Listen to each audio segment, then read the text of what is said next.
So thank you for anybody who is joining us this morning. I'm Sarah Sherpicki, the director of the Office of 60 by 30. As of this morning, now a part of the Michigan Department of Lifelong Education, Advancement, and Potential, or MiLEAP. And we also have Alicia Cederberg and Kamara Lewis from our office to help answer questions or get us through this webinar. So I think I will only be talking for about 10 to 15 minutes, and then we can answer questions. So this webinar we threw together because the United States Department of Treasury changed a rule regarding the state and local fiscal recovery fund that is funding a few of our programs, that is pretty important to the program design and something that we did a lot of design around what the sort of previous version of the rule was. And so we want to provide some guidance and supplement to the memo that we have sent out. And thank you for being here. Okay, so I'm gonna so as I mentioned, this new interim final rule was published on November 9th and effective immediately. We can share these slides with participants after, and so I went ahead and included the hyperlink there. Obviously, you can't click it from my screen share, but you could click it if you want to look through later. So this rule does a few things that are important, some more and some less for us. It redefines obligation to include expenditures that are needed to comply with the administrative and legal requirements of SLFRF.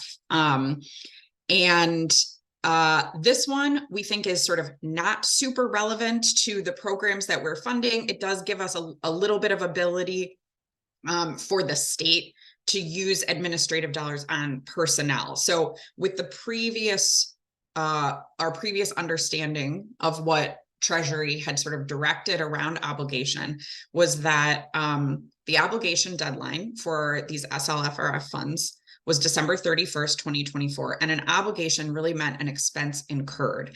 And so anything that you couldn't put a contract in place for, it was really difficult to spend between December 31st, 2024 and the actual date the funds have to be spent, which is September 30th of 2026. And so, you know, using it, for instance, staff in our office to be able to monitor compliance and do the things that we have to do to administer the program was also hard because we mostly don't work with contracts. This also affected a lot of your ADN to BSN programs. Anyway, so that's gives some additional wiggle room, not super relevant to you as grant sub-recipients though. The most important change, so I put it in bold, is that it clarifies that now sub-recipients are not subject to the obligation deadline. So this is counter to what we had understood before, what we've shared as schools have sent us their LOIs around the ADN to BSN program. We have issued a lot of caution around spending these dollars on personnel and like financial aid for students, because those things are hard to obligate. So the guidance today says that as soon as there's an agreement between the state and a college, that obligation deadline is fulfilled. Sub-recipients don't have to be held to that same deadline. So that is great news. Wish we had this news a year ago, but still happy to have it. The rule also clarifies situations in which it's allowable to amend and replace contracts after the obligation deadline. Again, not one that is super relevant anymore for you as colleges, because you're no longer held to the obligation deadline. So that's an overview of the rules in general. There are 3 programs that we think this, we think or know there will be an impact on because of where we are in the ADN to BSN program, trying to get all of our grants executed. We have sort of worked the hardest to make sure that we are implementing this change really quickly. But there could also be implications for the Reconnect short-term training program and the Michigan Reconnect age expansion. So I'm going to do ADN to BSN and go into the most detail on it. The most important thing, again, if you have submitted your LOI and we've already done some back and forth and feedback, it is likely, because most colleges were experiencing this, that funding personnel and student financial aid was a big part of what you wanted to fund. Obviously, not every college, but many. And that the feedback you would get from us is something like, are you sure? Because after the obligation deadline, you wouldn't be able, if a student changes their plans or personnel, you lose the person with whom you had a contract at the obligation deadline, you won't be able to transfer those funds to another student or another staff member, staff or faculty. And so that's been a big design challenge for the colleges as they've been trying to figure out how they want to spend this funding. Again, it's been our observation that most LOIs have included personnel and financial aid, and some have chosen to move forward with that, but we've issued a lot of caution around doing that. There are other smaller line items that we've seen, like wanting to have a budget for travel. Well, if the travel occurred after the obligation deadline, it would be really hard to obligate. But those personnel and financial aid are the ones that we thought are the most sort of significantly impacted. And so if you have previously gotten the guidance from us, like, I don't know, and you've changed your plans around this, you can reconsider that. So I'll come back to that in a little bit. It also, the second important implication of this rule change is that it just creates greater flexibility for you to make program changes or changes in your budget after the obligation deadline. Again, we have sort of before said, we're happy to issue grant amendments up to the obligation deadline if your spending plan or your budget need to change. It's now the case that you can have that flexibility even after the obligation deadline. And the other impact is that if a vendor or a contractor that you've hired before the obligation deadline doesn't work out, you have the ability to replace them. And so, I mean, we're just really relieved. We think that this is going to make it a lot easier to ensure that we can spend these dollars. And not only that, but to spend them in a way that you all sort of have, believe that is going to be the most effective for your institution and for your students. Two important things that are unchanged. The expenditure deadline of September 30th, 2026 is unchanged. So any dollar not spent by September 30th, 2026, the state will have to send back to the federal government. And that, that applies to financial aid, personnel, anything. Those dollars need to go out the door. The second is that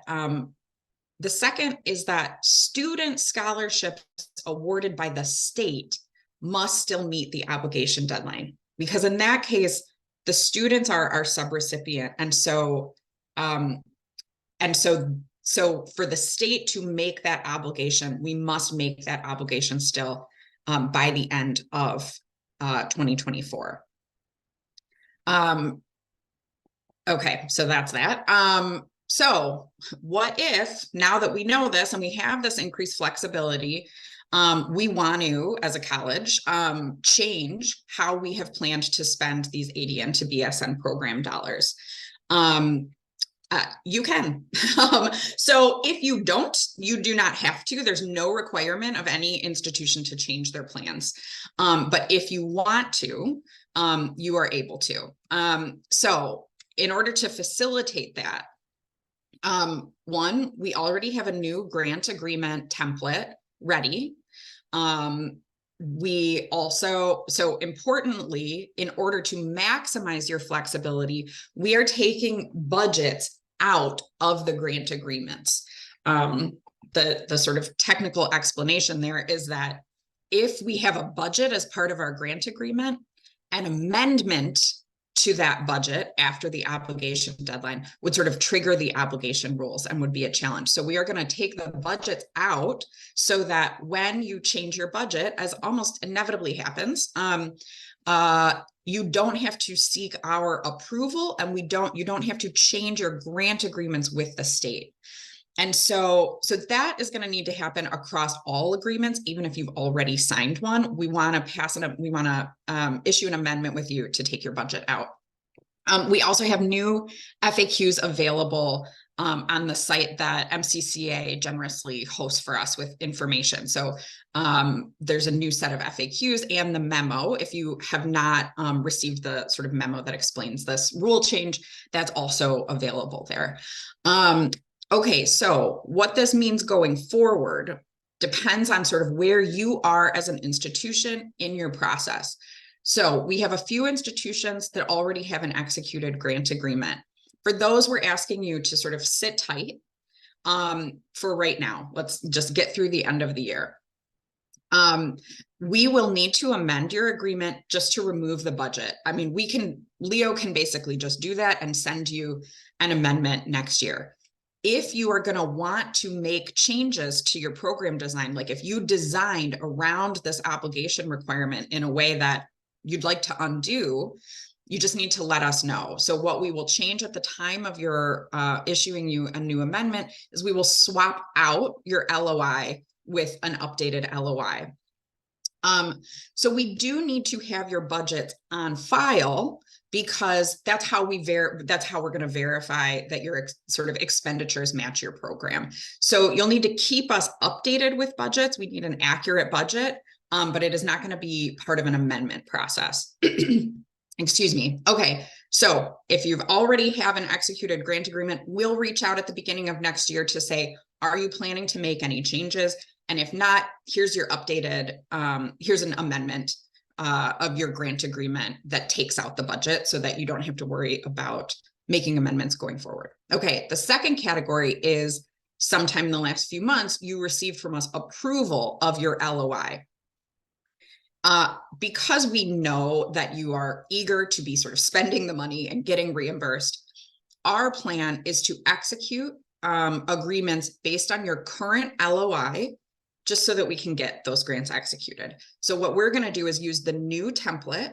We'll take out your budget and say, but we'll include your current LOI, and we'll say, and some of this work has been happening over the last 2 weeks.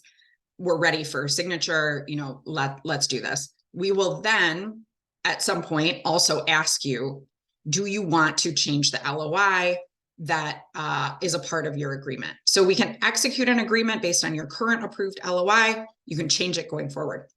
And then the last category are institutions that have not yet received approval on the LOI that you submitted this fall.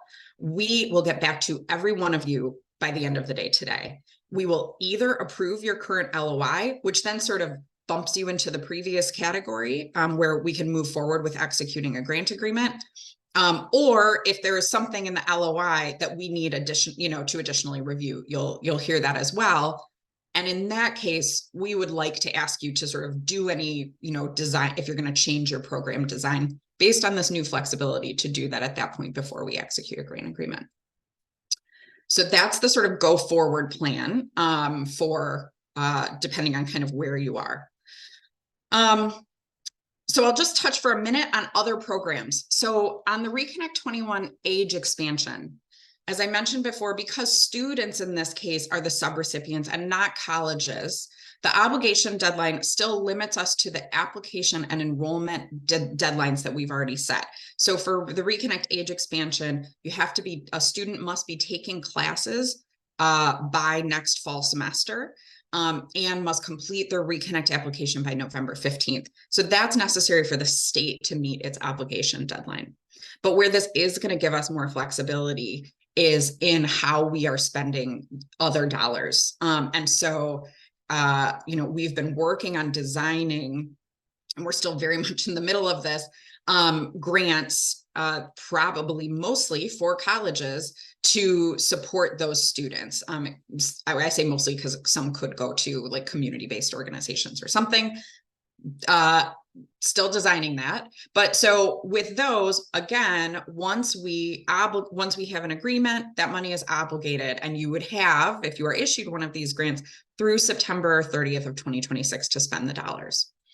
The last one is the Reconnect short-term training program, which is about to launch. Again, in this case, students are the state's subrecipients. And so we still need to sort of get everybody who's going to apply and benefit from this program. That will have to happen by the end of 2024. under the short-term training program, we aren't contemplating any other types of grants. It's really just for financial aid for students. What we are still determining is whether this would change the timeline for students to enroll. So could we let students enroll after 2024? So we will come back to you on that one. And then just a small note, some people will know that the College Success Fund that was passed in the FY24 budget is also funded by SLR-FRF, but the type of that funding is called revenue replacement, was never subject to these obligation requirements. And so we just don't have the same challenges with these funds, with those funds. That's it. Okay. So we have 12 minutes left for questions. I think Kamara is going to help handle questions. You can type or maybe come off mute. I'm not entirely sure.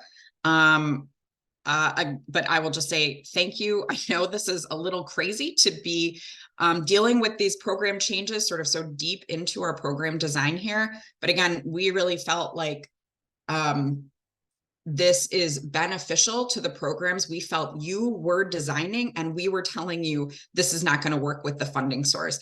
We're now able to say, now it does work with the funding source. So let's look at how you're designing those programs to make them most effective. So we're excited. Again, would have been nice if this had all been clear 8 to 12 months ago, but we will take it. All right, Kamara, can you help me know if anyone has questions? Yes, absolutely. So we did have one question that came in. So if a student enrolls in a short-term training program for this January, are they eligible for funding? How will they be notified of their award? Well, the short-term training program, the application has not launched yet.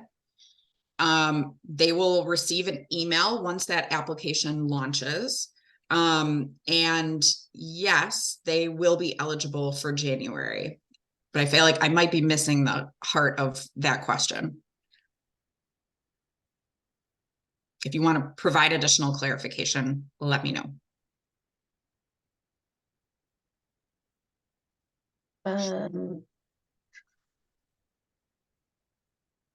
So Andrew Whitman has a question. So just to be clear, if you have not received approval of our LOI, we would hear from Leo today, correct?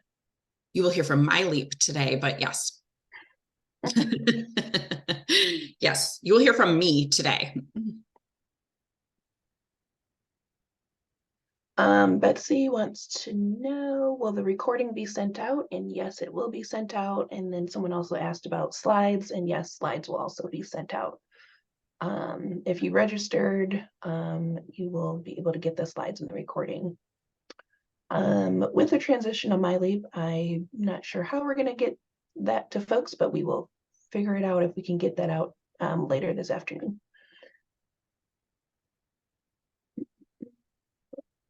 Sarah Birch wants to know, what is the best location to find more information regarding the reimbursement of funds? You know what, I'm sorry. I thought I put this on one of a slide, but I feel like maybe I accidentally deleted it. The MCCA hosts a website that has some info on that. But invoices for reimbursement are just sent to our 60 by 30 mailbox. And so there's a particular invoice template we're asking you to use that is available on that website. And I will try to drop that. No, I can't find the chat. Okay, we will send that out. So all of the documents that you need are there on the MCCA's ADN to BSN website. I'm just gonna say out loud what it is. It's mcca.org/ADN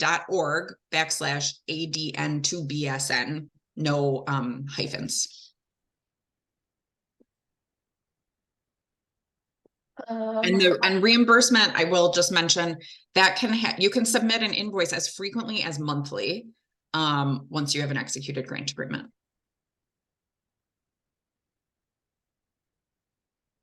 Michael Masters from West Shore Community College said that they received an email from you on November 29th, but they're not sure who received that message.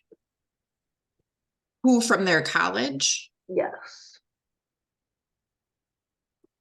On the 29th. That was just Wednesday. I think what I just sent out, I will have to look. I think all I can remember that I sent out on Wednesday in particular was just announcement of this webinar. Michael, I know we've emailed and met virtually. You can just email me, and I will provide a better answer to that question.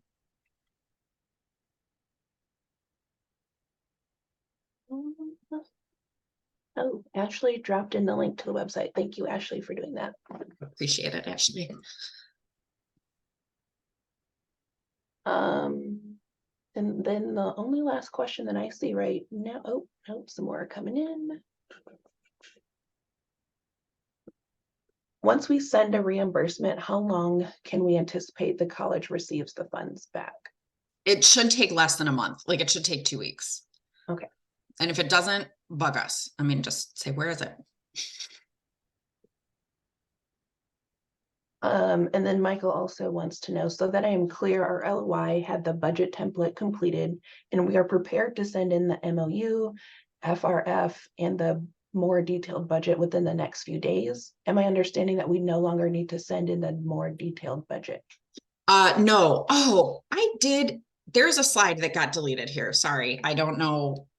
Because now I remember I had a slide all about what you still need to include. So I must have deleted it this morning. Apologies. So thank you for the question, Michael. So we still need the detailed budget.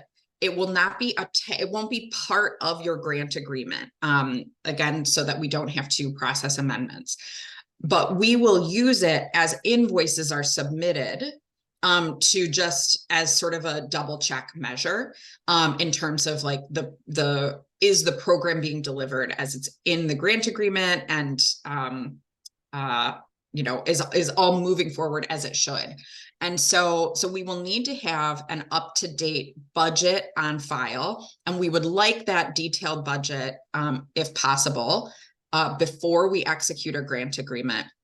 Again, it won't be attached to the grant agreement, but it gives us sort of certainty around what the grant agreement is delivering. You know, knowing though that you also will not have to process amendments for it. Maybe it isn't so hard to develop that detailed budget. You can change it, you know, you literally all you will need to do to change it in the future is email us and say, here's our new budget. We've made some changes.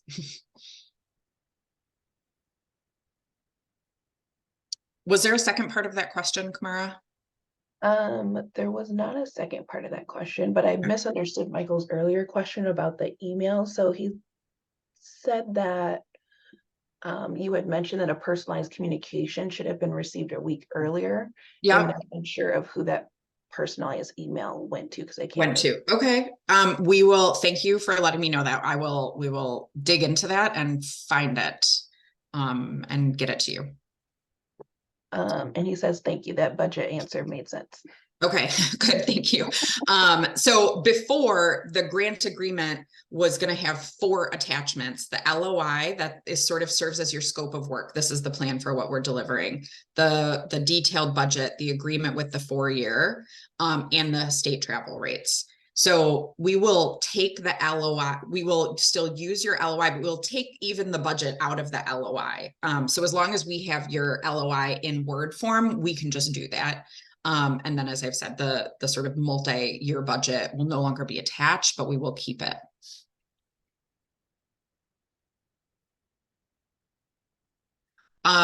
Nobody asked this, but if you are in the middle of your grant agreement and you're like, this says Leo all over it, and now it's MiLEAP, we have determined that we can sort of move forward with Leo on grants that are sort of, you know, just shy of being signed.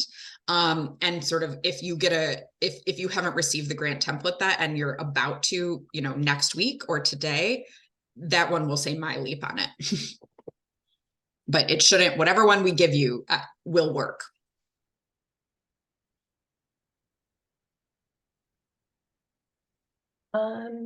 We have exhausted all our questions. Okay, well, perfect timing because we're 3 minutes shy of when this is supposed to end. I will hang out for these remaining 3 minutes just in case someone thinks of something. But again, thank you.